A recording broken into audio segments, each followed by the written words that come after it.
Saroj recording studio on the road Siwan. तू ससुरा में जाता रू छोड़ के करे जा का करबा मजबूरी बा।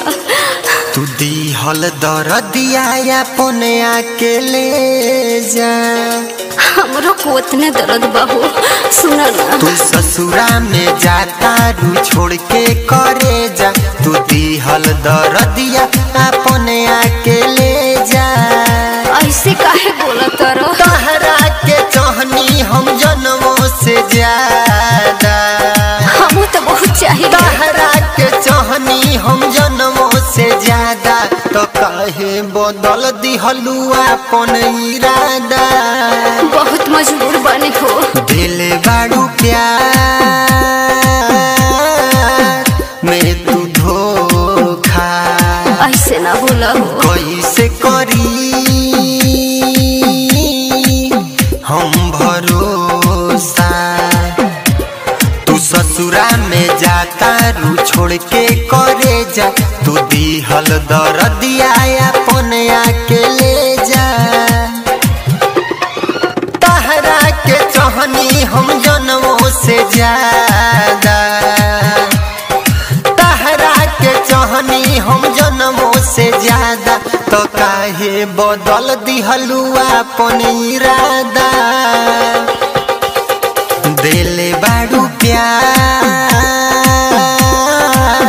में तू धोखा कैसे करी हम भरोसा।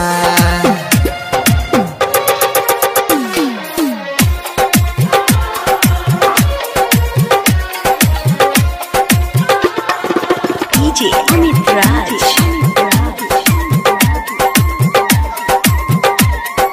कलमालपुर हाट।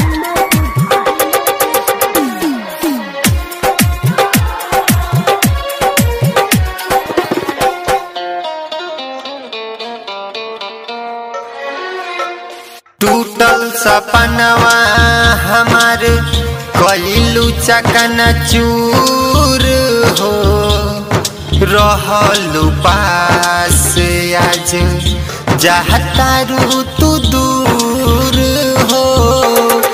टूटल सपनवा हमार कइलू चकनाचूर हो रहलू पास आज जाता रू तू दूर हो।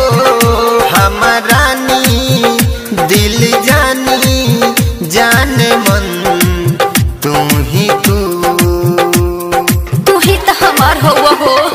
रोवता अखियाई बहुते बुझाता मत रोना। रोवता अखियाई बहुते बुझाता तो दिल के कगरियाई बहुते दुखाता। हमरो दुखाता हो। दिल बाड़ू प्यार में तू धोखा ना हो। कैसे करी हम भरोसा।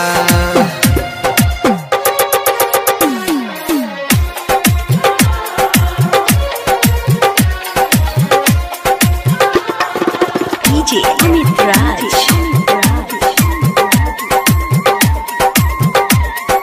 कलमालपुर हाट।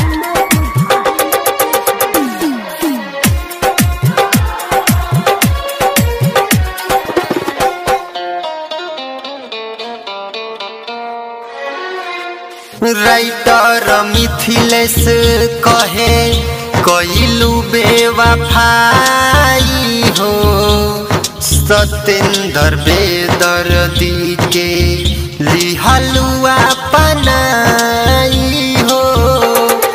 राइटर मिथिलेश कहे कइलू बेवफाई हो सतेंद्र बेदर्दी के लिहलू अपनाई हो। चली गइलू ठीक ना कइलू हमके छोड़ के रानी। फेरू आइम हो। जरा दिह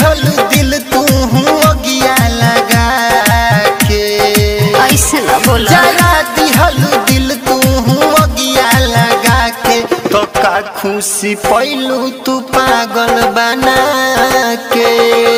हम खुश नहीं खे दिल बारू प्यार में तू धोखा। कुछ मजबूरी बा कैसे